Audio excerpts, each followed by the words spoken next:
Good morning, church. You know, there's actually another service here at 6:45 that I attended to, and that's truly good morning.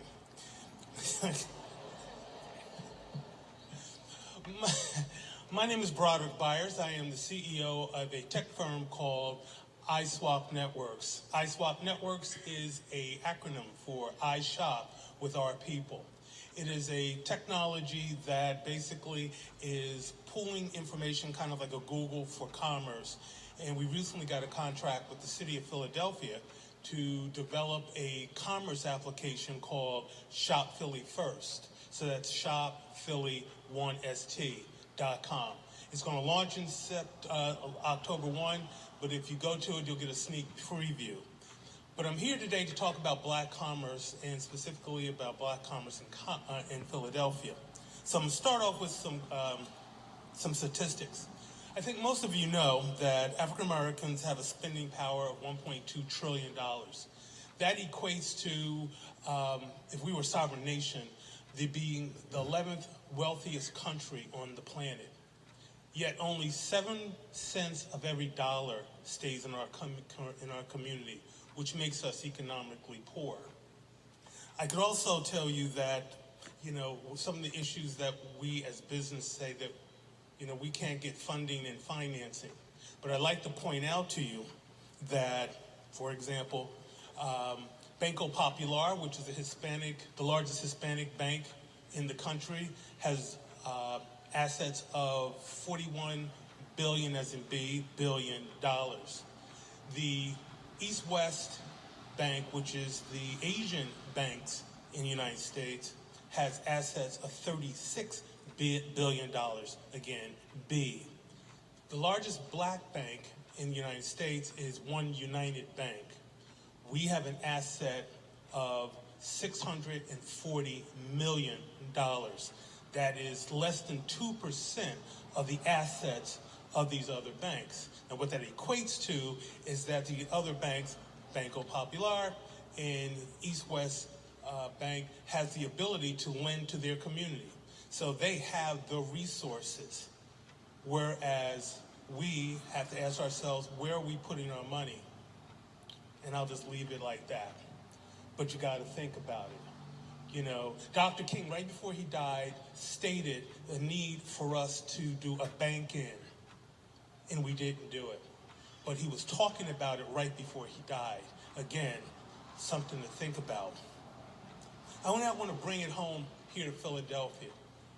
Philadelphia has a black population of 43%. The white population in Philadelphia is 36%. However, in business terms, there are 79% of the businesses in Philadelphia are white. 79%. 10% of the businesses in Philadelphia are Asian. Black businesses make up less than 1% of the businesses in our city.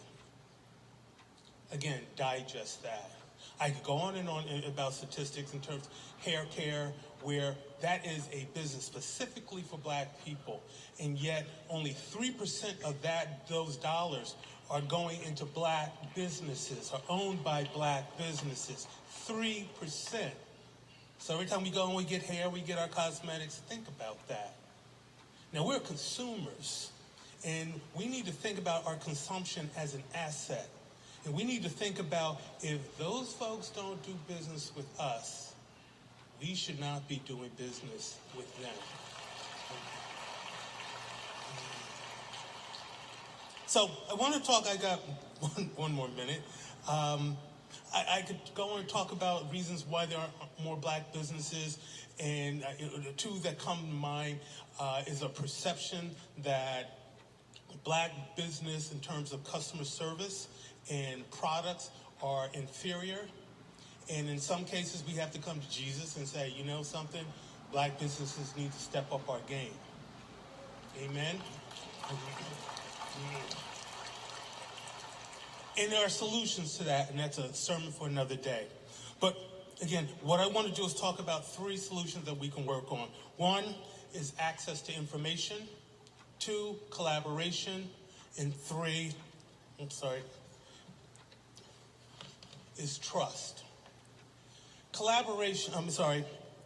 Access to information. Oftentimes, there are events, workshops, and so on that are given in the middle of the day during the week, and we as business people cannot take the time to go and actually attend these events. What my company is going to do with the city is start to videotape those events and post them so they're available to our businesses 24/7. So in the evenings or whenever you're free, you can watch those videos and get a sense of what's going on. Also, there are things like the soda tax. Do you know that soda tax that people may or may not have issues with generated $500 million in a pool of money that is being used to do renovations, and that money is targeted for minority businesses, and they're letting out $25,000, $50,000, $100,000 contracts. With the caveat is that our businesses need to be certified businesses. Now that becomes a stumbling block, but I'm here to tell you that there are ways that we can work with that. One, we got to, be honest with ourselves. You know, if you don't pay your taxes, at least submit the forms.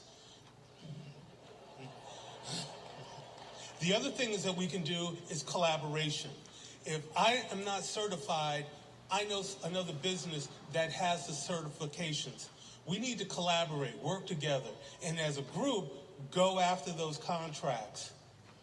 There's an African proverb that says, when spiders unite, they can tie up a lion. We need to collaborate. Now, my last point is, after collaboration, is trust. There's a big issue about trust, and I challenged Reverend Waller this morning that it would be a great sermon. I hope he heard me, because I think we need to talk about that. And there's ways that we can do that in business, but we have to begin to trust each other in this collaboration effort.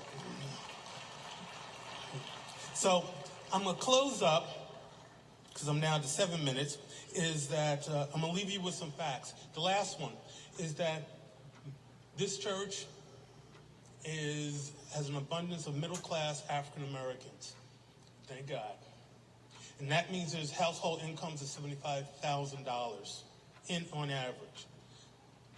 If we could move our middle-class brothers and sisters to move that black spending needle from 3% to 10%, we will generate 1 million jobs, new jobs, in our community.